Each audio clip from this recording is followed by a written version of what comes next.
Hey doc, I just had a hysterectomy. I feel great. The bleeding stopped, but what's next? Let's talk about it.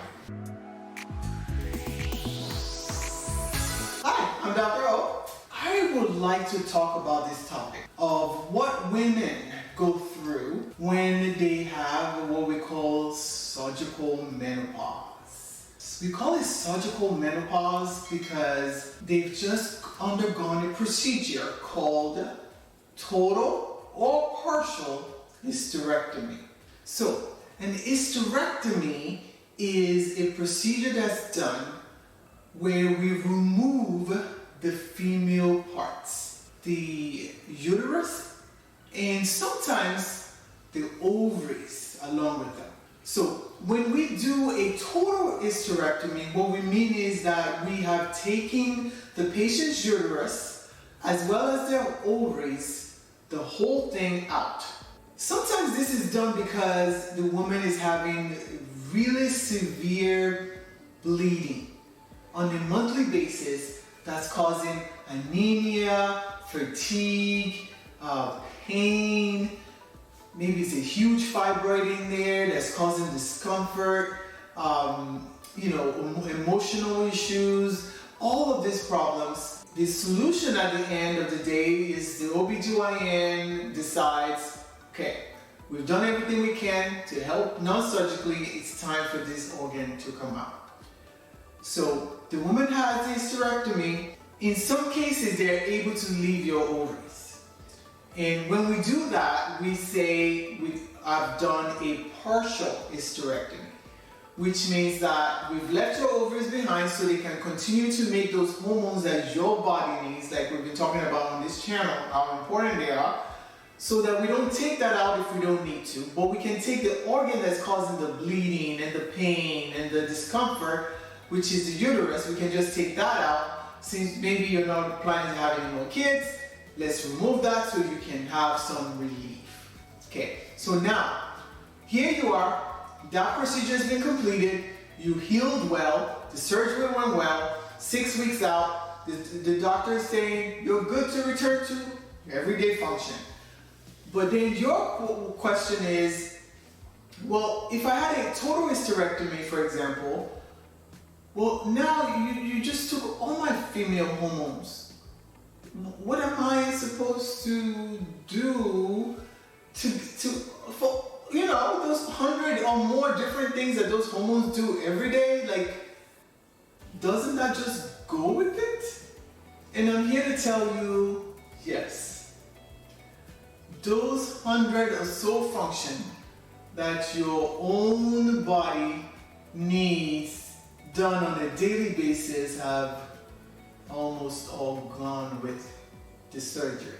And a lot of women at first don't notice this because they've been in so much discomfort for so long because of the bleeding, because of the pain and the discomfort, that finally, oh my God, they just feel relief. No more pain, no more excessive bleeding, the fatigue, all of that seems to have just lifted.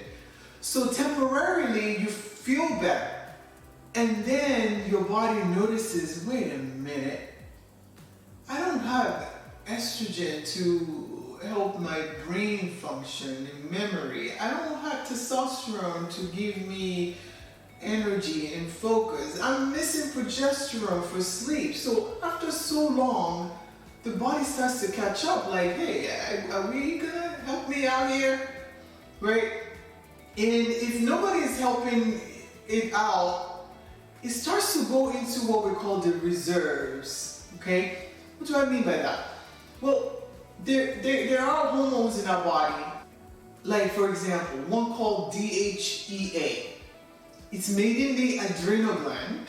That's the gland that sits on top of the kidneys. And your body can convert the DHEA to testosterone, it can convert it to estrogen, and so your body will sometimes go steal some of that one and try to use it for a while, right? Because it's like, well, I don't have any of this other one, so I know I can convert this one. So your body starts to convert that reserve. But what happens to every reserve if it's not being replaced? eventually that's going to dry up too, right? So then a few years go by and you're 3 years past your hysterectomy and symptoms seem to be getting worse. Why? Because now we've not only taken your 3 major hormones out, now we've depleted your backup. Okay, so now the backup don't have no backup. So you're now left with symptoms that you cannot deny. Okay, so you have to then figure out what you're going to do, because you need to help your body at this point. This is the point where a lot of women are like vaginally dry, their hair is falling out, they've lost a third of their eyebrow, their skin is wrinkled, they forget sex because it's too painful. They're no longer interested in a lot of things they were interested in. They've gained 10, 20, 40 pounds. I mean, the list goes on. Night sweats, hot flash, name it. They've got it all, okay? I usually have what we call a symptom checklist when a new patient comes in the office. And I will see the patient that has had a hysterectomy, they check almost everything off. And this is no joke. Like, the minute I see that, I was like, when was your hysterectomy? And then they tell me, oh, it was when my last child 15 years ago. I'm like, oh yeah, I can see that from your symptom checklist, right? So a lot of times these people are suffering for years and nobody's offered to replace their hormones. Why? Because like we talked about in previous videos where there's this, should we give hormone? Should we not give hormone? If we do give hormone, what kind of hormone should we give? And all that debate, and the woman is left in the middle, suffering. Okay? So, but we all know, we all agree that hormones are powerful chemical messengers. We all agree that when they are not optimal, we feel it, we know it. Right? So when these women come to us and say, I've had a hysterectomy 3 years ago, and I'm feeling this, and I'm feeling that, I'm feeling that. And the solution is to what? Put them on antidepressant, anti-anxiety, and sleep aid? That's not what their body is asking for. Okay? Their body is telling you, I need those hormones back. How are you going to replace them? You just took it out surgically. So I understand you had to go, but now, what are we going to do in place of it, right? So let's talk about the option that the patient has. They have some natural bioidentical options. They have some synthetic options. Let's discuss that. Let's talk about which one are we going to use to help this patient. And that's what I want you to understand. So you as the patient can start asking the doctor that, did your hysterectomy, what are they going to use to replace these hormones? What are the options that you have?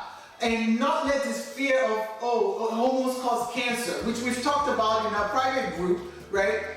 That needs to be addressed, okay? Because we also use certain hormones to treat cancer. Okay, so why are we just generalizing and saying that hormones cause cancer, so don't touch it?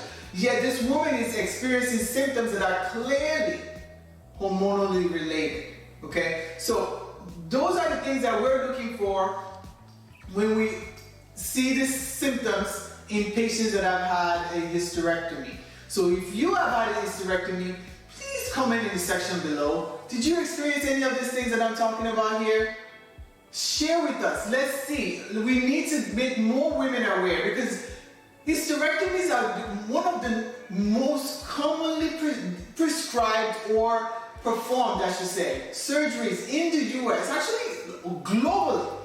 A lot of women are having hysterectomies done, and they're not being told about these options and things they need to do afterwards, things to look out for afterwards. Yes, they get symptom relief temporarily from the pain and discomfort from the needing the hysterectomy, but what are we going to do afterwards to help them so that they can live a strong, productive life and not be prone to developing osteoporosis and insomnia and anxiety attacks and panic attacks and depression and losing their hair and vaginal dryness and all the things that comes with not having these hormones.